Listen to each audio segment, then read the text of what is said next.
Well, welcome to another edition of Carnivore Bites. I'm your host, Jeff Sherman, along with the esteemed Dr. Eric Lopkin. And, it's been it's been 4 months, about 3.5 months since Biden took office. And I'm a little troubled. Your view on that? Yeah, I mean, he's gone back on every campaign promise he made. He promised not to interfere with the Supreme Court. He just put together a committee to study whether they should add 4 seats to it and pack the court. He said he was going to stand up to the left on some of these wacko proposals.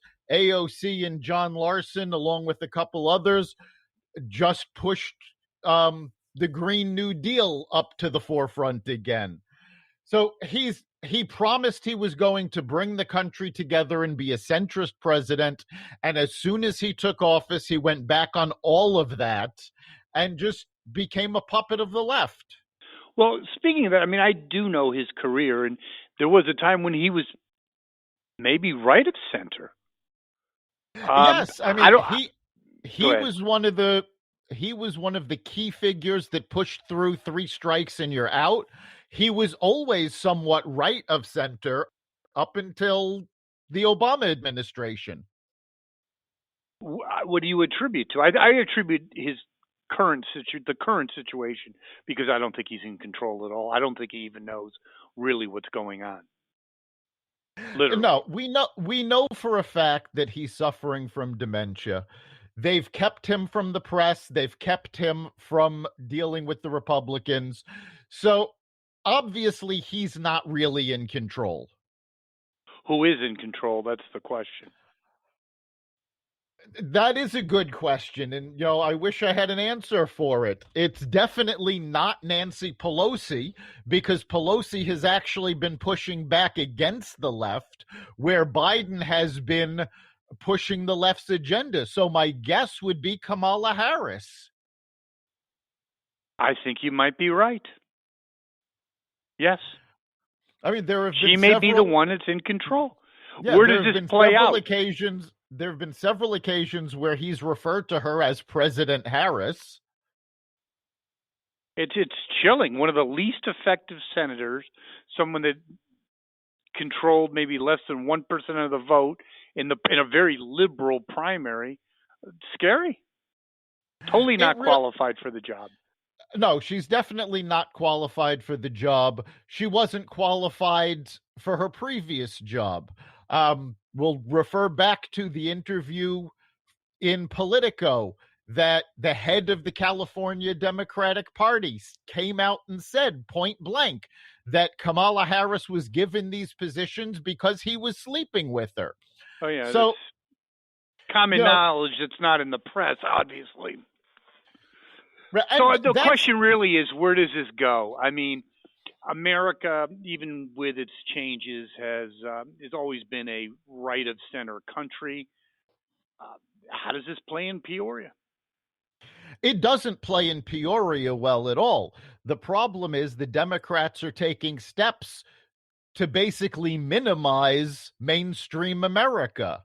They're pushing to add 4 justices to the Supreme Court so they can pack the court and have control of the Supreme Court, which, by the way, is absolutely a blatant, useless power play, because the current Supreme Court, with the 6-3 conservative majority, has found against Donald Trump in his case against Twitter, has upheld gay rights. I mean, these are the things the liberals want them to do, and yet they're still trying to pack the court, even though there's absolutely no reason based on their decisions. Well, what happens in the midterms? Well, the midterms, the Republicans are going to take back the House, probably take back the Senate as well.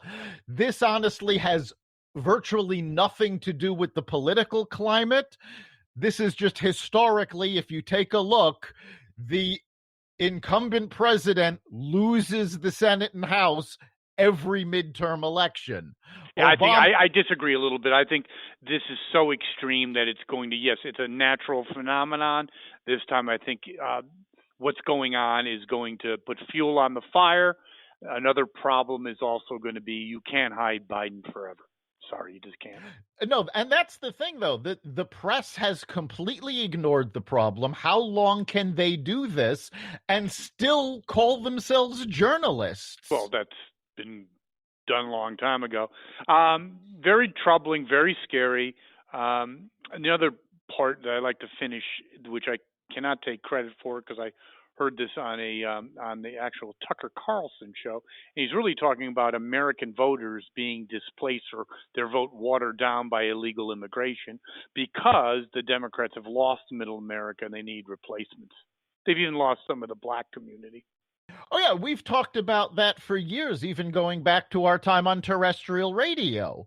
The illegal immigrants they're trying to give them the ability to vote by keeping voter registration laws down. We saw what just happened in Georgia, where they passed stricter ID laws. And ironically, the ID laws, 34 states have voter ID laws. So this is not a minority thing. This is most of the country requires ID for you to vote. The laws in Georgia actually made it easier to vote and gave greater access. The Washington Post came out with a piece basically calling Biden a liar to his face, gave him 4 Pinocchios, and yet Biden is still banging the drum against the Georgia law, despite the fact that there is no truth to what he's saying. So well, yes, he's always had problems with the truth, but then you dovetail that with dementia. I think he's just told. I really believe he's told what to say. I think his press conferences takes him weeks to prepare for, even with the little pic. I mean, how scary is it that you have a president with little pictures of the people so he can identify them? That is like something out of a bad movie. It is frightening. I mean, he's obviously a puppet president. There's no way around it at this point. And if the press does not start calling him on it, we've got to start calling the press on it. And, how much damage is going to be done before this thing gets reversed? There can be a lot of damage done because honestly, I don't think it's going to be reversed until the midterm elections. They can push through the vote on the Supreme Court before then. They can push through all sorts of negative legislation before then. So we are in a lot of trouble right now if we don't start holding these people accountable. And I think Trump is partially responsible for this. His actions, what do you call it, insurrection, really gave the Democrats the Senate. Sorry, he just did. He handed it to him. I'm actually going to disagree with that. He was not by any stretch of the imagination the nice guy that people wanted. He was absolutely miserable to deal with, but his policies helped a lot of people. His policies were fantastic overall, both economically and geopolitically. I'm talking about after the election, the way he behaved. I believe people just had enough of him, and that's what swung the Georgia seats to the Democrats. No, I think it was much bigger than that because the Democrats started going after Trump and started portraying him in this negative light before he ever took office.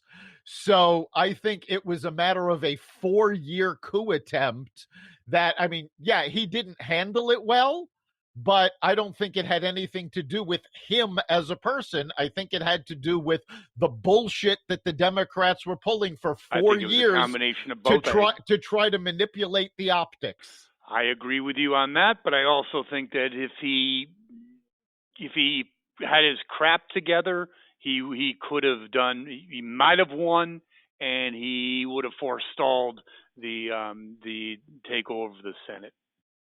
Possibly. But on that note, we will conclude this edition of Carnivore Bites, and we will be live on Friday with a guest. Right. We will be here Friday at 4 o'clock at blogtalkradio.com/Carnivore Radio, where you can call in and be part of the conversation.